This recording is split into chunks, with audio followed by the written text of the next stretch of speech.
अस्सलाम वालेकुम।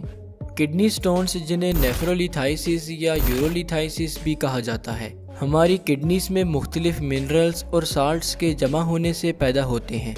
हमारी किडनीज ब्लड से वेस्ट और एक्स्ट्रा मिनरल्स फिल्टर करते हैं। ये मिनरल्स और वेस्ट फिर हमारे यूरिन के थ्रू बॉडी से रिलीज हो जाते हैं।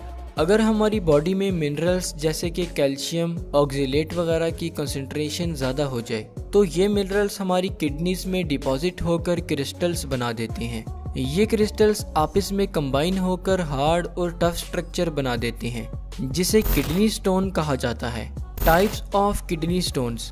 किडनी स्टोन्स 4 टाइप्स के होते हैं, जिनमें calcium stones, uric acid stones, infection stones और सिस्टीन स्टोन्स शामिल हैं। Calcium stones. Calcium stones calcium और ऑक्जेलेट या फिर कैल्शियम और फॉस्फेट के कॉम्बिनेशन से बनते हैं। कैल्शियम लार्ज अमाउंट में हमारी डाइट में मौजूद होता है, जबकि ऑक्जेलेट हमारे लिवर से प्रोड्यूस होता है। ये सब्सटेंसेस किडनी में डिपॉजिट हो जाते हैं और आपस में कंबाइन होकर कैल्शियम स्टोन्स बना देते हैं। Uric acid stones. अगर हमारे ब्लड में यूरिक एसिड की कंसंट्रेशन हाई हो जाए तो इससे यूरिक एसिड किडनीज में डिपॉजिट होने लग जाते हैं, जो यूरिक एसिड स्टोन्स की वजह बनता है। Infection stones. अगर हमारे यूरिनरी ट्रैक में बैक्टीरियल इन्फेक्शन हो जाए तो बैक्टीरिया एसिडिक यूरिन को बेसिक में कन्वर्ट कर देता है, जो कि मैग्नीशियम अमोनियम फॉस्फेट स्टोन्स की वजह बनते हैं, जिन्हें स्टोराइड स्टोन्स भी कहा जाता है। Cysteine stones.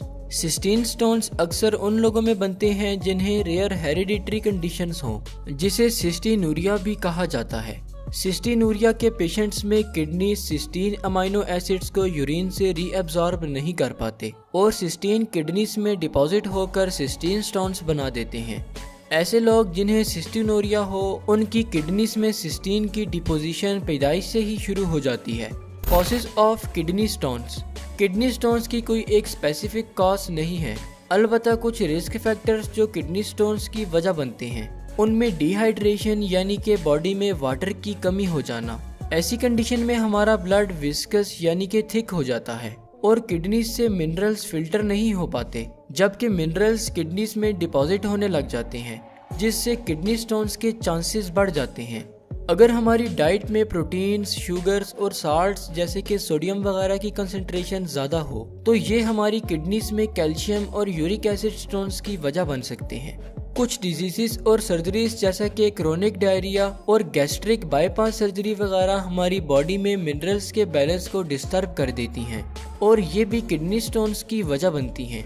इसी तरह कुछ मेडिसिन जैसा कि कैल्शियम बेस्ड एंटासिड्स और विटामिन सी और विटामिन डी वगैरह, जो माइग्रेन जैसी कंडीशन को ट्रीट करने के लिए प्रिस्क्राइब की जाती हैं, ये मेडिसिन भी किडनी स्टोन्स की वजह बन सकती हैं। सिम्टम्स। अगर किडनी स्टोन्स यूरेटर में फंस जाए तो इससे हमारे एब्डोमेन, बैक और साइड्स पर सवेयर और शार्प पेन शुरू हो जाता है। डायग्नोसिस। किडनी स्टोन्स को ज़्यादातर ब्लड और यूरिन टेस्ट के थ्रू डायग्नोस किया जाता है और किडनी स्टोन्स की एनालिसिस से ये पता किया जा सकता है कि कौन से मिनरल स्टोन फॉर्मेशन कर रहे हैं। इस तरह फ्यूचर में किडनी स्टोन से बचा जा सकता है। ट्रीटमेंट। स्मॉल किडनी स्टोन्स को ज़्यादा पानी पीकर, पेन किलर्स लेकर और यूरेटर मसल्स को डायलेट करने वाली मेडिकेशंस के जरिए से ट्रीट किया जाता है, जबकि लार्ज किडनी स्टोन्स जो यूरेटर से पास नहीं हो सकते उन्हें सर्जिकली रिमूव किया जाता है। कुछ सर्जिकल प्रोसीजर्स जिनसे किडनी स्टोन्स को रिमूव किया जाता है, उनमें extra corporeal shock wave lithotripsy, nephrolithotomy, ureteroscopy और पैराथायरॉयड ग्लैंड सर्जरी शामिल हैं। हम अपनी आने वाली वीडियोस में हर सर्जरी को डिटेल में डिस्क्राइब करेंगे।